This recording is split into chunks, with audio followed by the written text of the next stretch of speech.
everyone! Once again, it's good to see you all. I'm just going to say this. I don't know much about Barricade besides, well, he's in the first Transformers movie. Well, not the very first, but you know. The one that, well, Shia LaBeouf is in, the live-action one. Yeah, I do remember that. I remember, are you ladies men 217? Are you ladies men 217? Where are they? Where are the glasses? And him trying to freak him out. Like, he was not actually helping at all. Like, he's not very good at interrogating things, but I don't think a lot of the Decepticons were very smart in those movies now, were they? Very rarely ever. Anyway, we're going to have this. I know you guys have a lot of different videos you want me to watch. More of you want me to watch on the Primes. And I will eventually get those to, or eventually watch those. But if there's any more you guys want me to watch, go ahead and talk down below. I'd be more than happy to watch any of them. I am curious about Onyx Prime, though, I will admit. Anyway.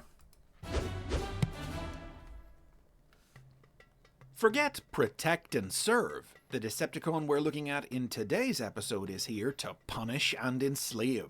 But while he's Wasn't that on his thing, like on the side of when you transform a car? Funny enough, I did have a figure of him. It could not transform, though. That was a thing. Like, it was a non-transforming toy, and I also had a non-transforming Megatron. Why did my parents buy me Transformers toys that didn't transform? Weird. Just a thought I had. I just remembered that while we were looking at its design. Most famous today as a bad cop. That wasn't always the case. These are the basics on Barricade. Alright. The first Transformers toy to bear the name Barricade was released in 1990, really? the final year of the original Transformers toy line in America.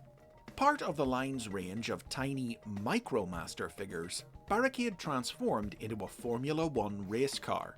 He believed that winning was everything, and was the leader of the Decepticon Racetrack Patrol, four diminutive delinquent speed demons who loved to drive dangerously. Okay, I'm just going to say this again. Sorry for stopping so much. But is that more of a thing nowadays? Because I know we have the Seekers and the Combaticons and the Constructors and all different forms of groups within the Decepticons or the Autobots. Is that still a thing?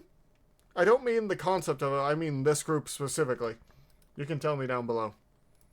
In Japan, the quartet were identified as former Autobots who had turned on their comrades and joined the Decepticons. Since the team, made up of Barricade, Roller Force, Groundhog, and Motorhead, were sold in a pack together, they didn't have individual character profiles. And they didn't make any appearances in classic media, meaning that they were basically non-entities. Until they featured in Dreamwave Productions comic books in the early 2000s. These comics characterized Barricade as a leader who ran his team like an abusive coach, who viciously berated his men for even minor failures. He enjoyed a starring role in the 2004 Micromasters miniseries, in which he and his team rebelled against the Decepticons, and joined forces with their old friends, the Autobot Hot Rod Patrol, to stop a plot by evil Micromaster Skystalker to wipe out all full-size Transformers. Nice. The team also appeared early in IDW Publishing's comic books, in which they were not Cybertronians, but biomechanical aliens from the planet Gorlum Prime. I don't really like that. The second bot named Barricade debuted in 2005 as part of the Transformers Energon toy line.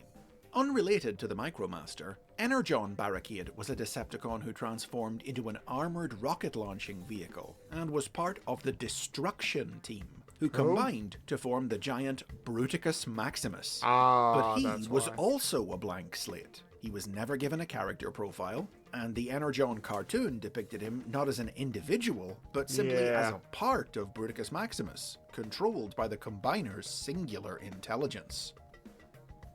The third, most famous incarnation yes, of this one. Barricade was introduced in 2007 as part of the cast of the first live-action movie.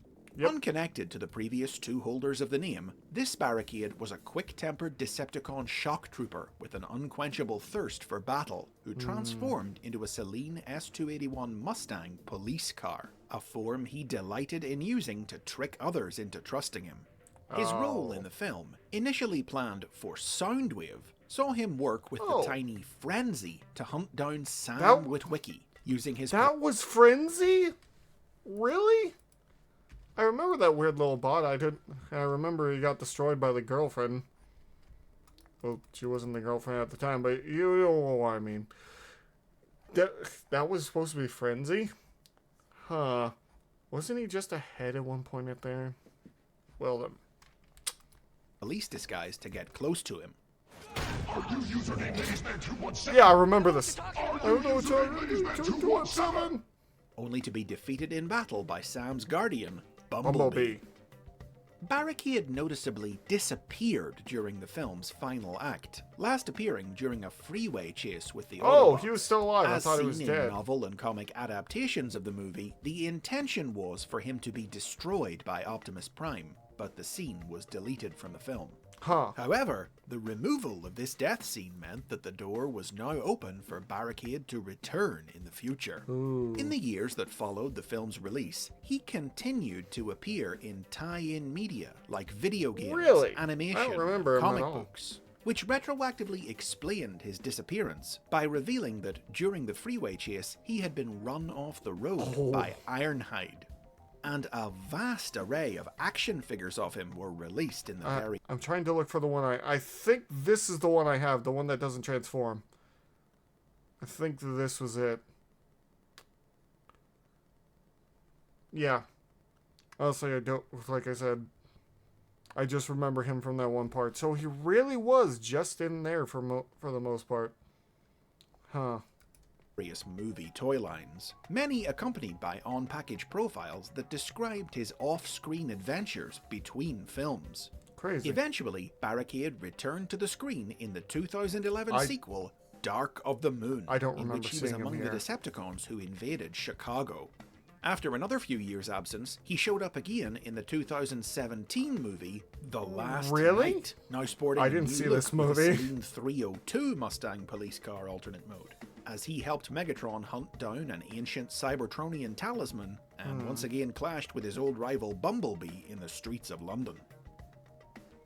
Easily one of the most high-profile new characters introduced by the live-action films. I think the reason why he was so high profile, because at the time, you definitely wouldn't see them use like a cop car or anything as the bad guy. Like, sure, we have planes, we have tanks, but usually it's the cop cars that are with the Autobots. At least in my experience. You know, like Prowl, as far as I know. And yes, we have been watching the original series over on the Patreon. And Beast Wars. I need to get back to watching Beast Wars at some point. Anyway. Yeah. That's my main thought of why he became such a big deal. What do you guys think? Am I just completely wrong, or... it's fine with you. The Movieverse Just tell me down below. Barricade quickly became the definitive bearer of the name, I mean- and has served as the inspiration behind the subsequent introduction of multiple new Barricades in other Transformers series. Due to the character's police car alternate mode, unusual for a Decepticon, these new Barricades often share designs with versions of the Autobot police car, Prowl, and are sometimes characterized as enforcers of Decepticon law. Oh. Barricade's first new post-movie appearance was in the world of Transformers Animated, when he was name-checked by, of all things, a 2008 puzzle book. A character design for him based on the animated version of Prowl was later featured in the Allspark Almanac guidebook.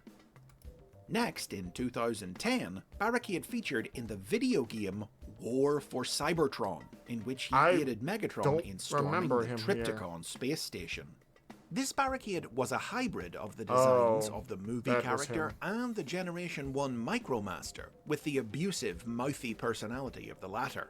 Can I just say that one part in the video where they showed that Megatron just heading towards the Trypticon space station, or I think it was called the Trypticon space station, where he just goes, "But sir, that's suicide," from Steve Bloom.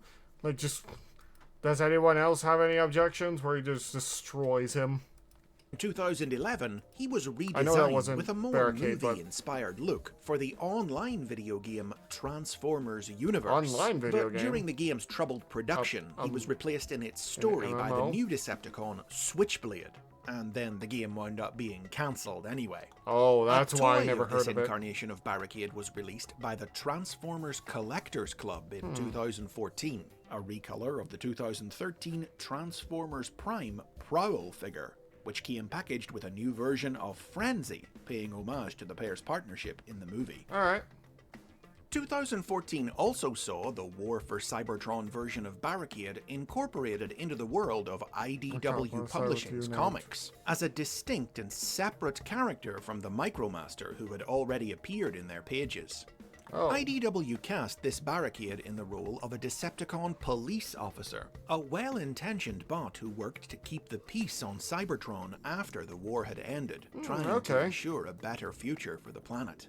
At the request of his girlfriend, Swift, he recruited the Dinobots to help transport a cache of sparks from the Cybertronian colony of Caminus.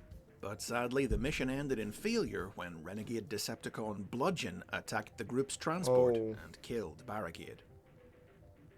Further speaking to the character's impact, in the late 2010s, Hasbro also introduced a generic evergreen design for Barricade.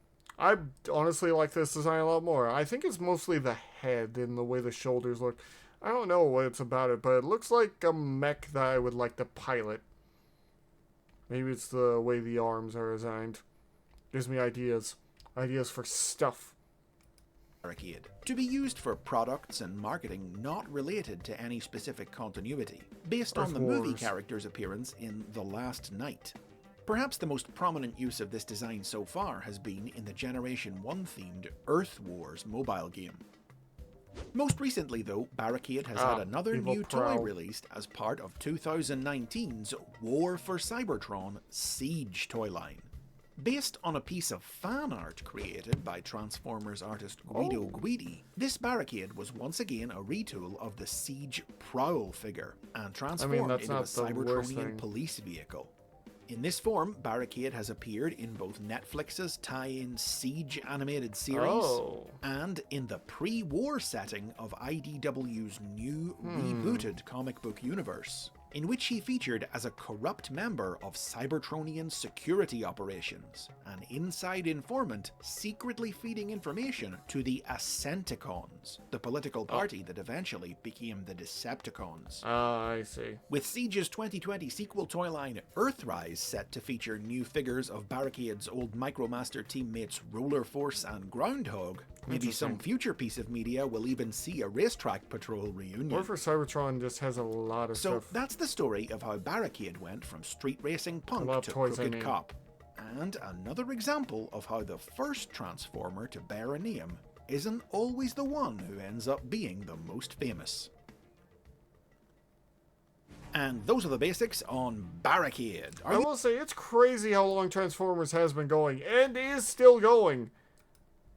Like, things like Star Wars have died down a bit. Things other than people have done have really died down, but Transformers is still here. It's still kicking, like, maybe not as good as some other times, but damn is it. Anyway, thank you all so much for coming by. If you want to see more of me and my friend Fable and me and my other friends reacting to stuff about Transformers, head over to the Patreon. Everything there is $1. Anyway, thank you all so much. I'll see you guys later. And what else do you want me to react to? I know I forget to say that sometimes, but I always want to hear from you guys down in the comments. There, guys. And make sure to check out Chris McFeely, because he does some wonderful work down here. Honestly, he's doing Primus's work. Let's be honest here.